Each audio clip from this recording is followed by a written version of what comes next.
अस्सलामुअलैकुम वरहमतुल्लाहि वबरकातुहू। प्यारे नाज़रीन, आप सबको ये अच्छी तरह मालूम है कि 17 मार्च को दिल्ली के जंतर मंतर पार्क में all India Muslim personal board की जानिब से वक्फ बिल को लेकर बहुत बड़ा प्रोटेस्ट किया, जिसमें मुसलमान तो थे ही, साथ में अपोजिशन लीडर भी थे, बहुत सारे हिंदू भाई भी थे, सिख भाई भी थे। लेकिन एक यंग मौलाना ने क्या ज़बरदस्त बयान दिया है, सुनने के लायक है। मैंने सोचा आपको ये बयान ज़रूर सुनना चाहिए। छोटी सी क्लिप है, आइए इन मौलाना साहब को सुनते हैं।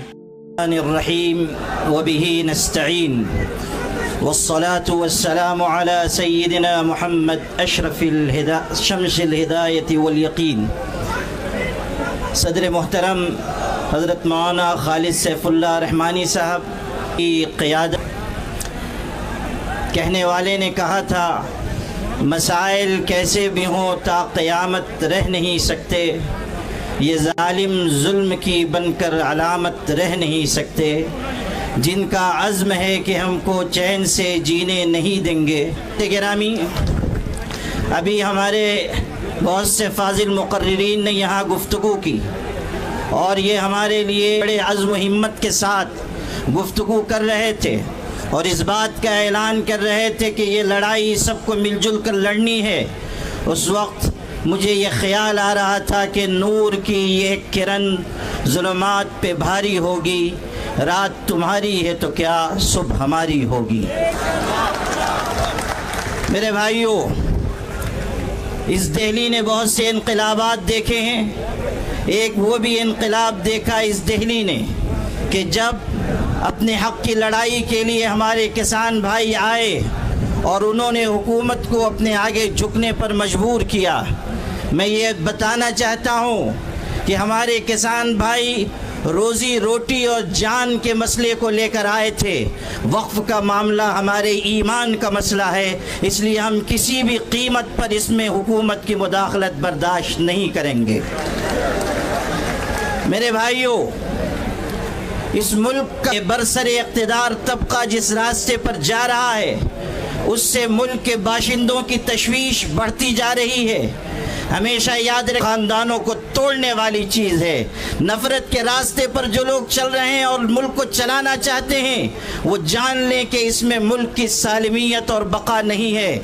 अगर मुल्क बाकी रहेगा तो मोहब्बत के साथ और एक दूसरे की मदद और ताउन के साथ बाकी रहेगा। यही पैगाम साथ जीते रहें। हमें इस बात की, हमारे लिए ये बात नहायत अफसोसनाक है कि जॉइंट पार्लिमानी कमेटी ने वो रवैया अपनाया, पहले दिया है। उसने ये वाज़ेह कर दिया कि वो अमेंडमेंट बिल में तरमीमात के लिए संजीदा नहीं है, बल्कि वो किसी मखसूस एजेंडे के ऊपर काम कर रहे हैं। हमारी तरफ से ये बात जब कही गई कि हम इस सिलसिले में आगे बढ़ेंगे और एहतजाज हो सकता है और ये भी मुमकिन है कि शाहीन बाग की तर्ज पर कोई एहतजाज किया जाए, तो कहने वाले एक शख्स ने कहा कि जलियान वाला बाग को नहीं भूलना चाहिए। हम उनको ये याद दिलाना चाहते हैं, डायर के रास्ते पर चलना चाहते हैं तो सुन लीजिए, आपकी गोलियां कम पड़ जाएंगी, हमारे सीने कम नहीं पड़ेंगे। आप किसको धमकी दे रहे हैं और आप किस कौम को मुखातब कर रहे हैं कि आप ये समझते हैं कि मुसलमानों को खून की नन्ही मुन्नी नदियों से चल सकेंगे? सुन लीजिए, हम वो हैं कि खून के बहरे कुल्ज़ुम से गुजर कर भी दास्तान अज़्म व अज़ीमत लिख कर आपको दिखा देंगे। मेरे भाइयों, आज ये बात की जा रही है कि ना देंगे। उस वक्त क्या हुआ था मैं याद दिलाना चाहता हूँ। जब गोलियां चलाई गईं तो वहाँ पर हिंदू भाइयों की, सिखों की, मुसलमानों की लाशें एक दूसरे के साथ मिली हुई पड़ी हुई थी। आज भी हम उसी रास्ते पर हैं और आप अगर अंग्रेज़ के रास्ते पर जाना चाहते हैं तो सुन लीजिए, अत्याचार करने वाले कभी इस दुनिया में आफियत के नहीं गुजार सकते। अगर आप अंग्रेज़ों का रास्ता चुनना चाहते हैं तो समझ लीजिए कि आपका अंजाम भी वही होगा जो अंग्रेज़ों का अंजाम हुआ था।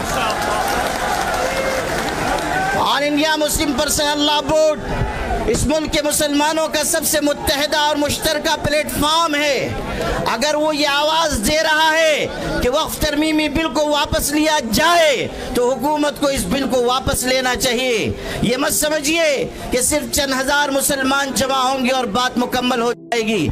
All India Muslim personal law board आवाज़ देगा तो पूरे मुल्क के मुसलमान, बल्कि इंसाफ पसंद शहरी मुस्लिम पर्सनल लॉ बोर्ड की आवाज़ के साथ आवाज़ मिलाएंगे।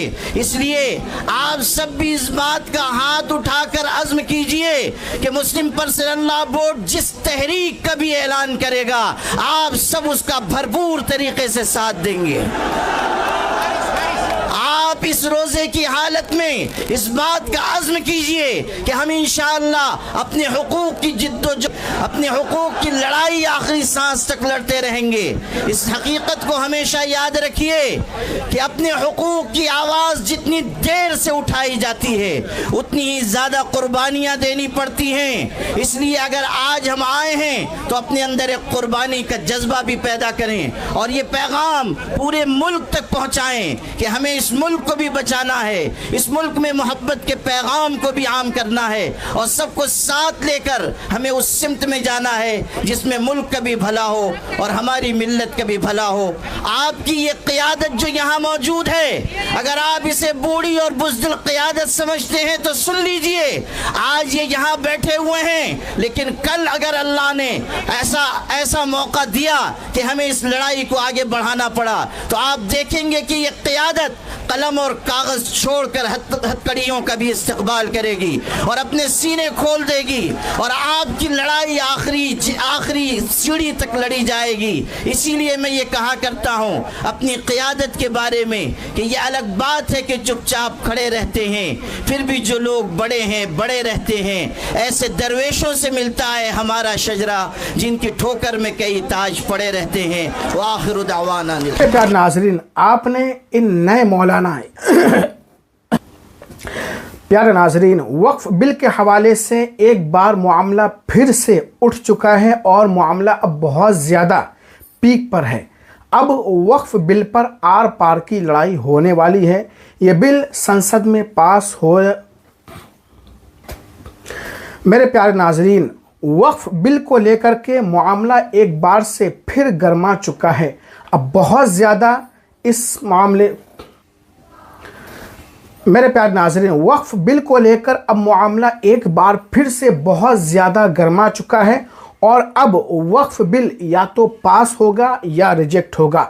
जेपीसी ने तो इसे मंजूरी दे दी है। पहले जेपीसी में मामला चल रहा था, लेकिन अब ये बिल संसद में फिर से पेश होने जा रहा है। अगर दोबारा खुदा न खास्ता संसद में ये बिल पेश हो गया और पास हो गया तो फिर आप सोच नहीं सकते कि क्या हो सकता है। मेरे प्यारे नाज़रीन, इस हवाले से आपकी क्या राय है कमेंट करके ज़रूर बताएं और इस वीडियो को ज़्यादा से ज़्यादा शेयर करें। और मौलाना साहब ने जो तकरीर की, जो बातें कहीं, उस बारे में आप क्या कहते हैं कमेंट करके ज़रूर बताएं। ज़रूरी ऐलान आप समाप्त करें। इंशाअल्लाह ताला ईद उल फित्र के बाद हम ऑनलाइन क्लासेस शुरू कर रहे हैं जिसमें हम घर बैठे आलिमा का कोर्स कराएंगे। हमारी माँ बहनें अपने घर बैठे आलिमा का कोर्स कर सकती हैं। इसके अलावा जो हमारी माँ बहनें आलिमा का कोर्स नहीं करना चाहती हैं, हम उनको इस्लामिक बेसिक कोर्स कराएंगे जिसमें दीन की तमाम ज़रूरी बातें हम उनको सिखाएंगे। और इंशाअल्लाह ताला कुरान पाक नाज़रा तजवीद के साथ भी हम ऑनलाइन पढ़ाएंगे। तो जो लोग पढ़ना चाहते हैं, आलिमा का कोर्स करना चाहती हैं, लड़कियाँ सिर्फ, और इस्लामिक है ना बेसिक कोर्स करना चाहती हैं, जो लोग कुरान पाक पढ़ना चाहते हैं, तो वो इस व्हाट्सएप नंबर पर कांटेक्ट करें। सब डिटेल इस पर उनको मालूम हो जाएगी, कितनी फ़ीस है और क्लासेस कैसे कैसे होंगे। ठीक है।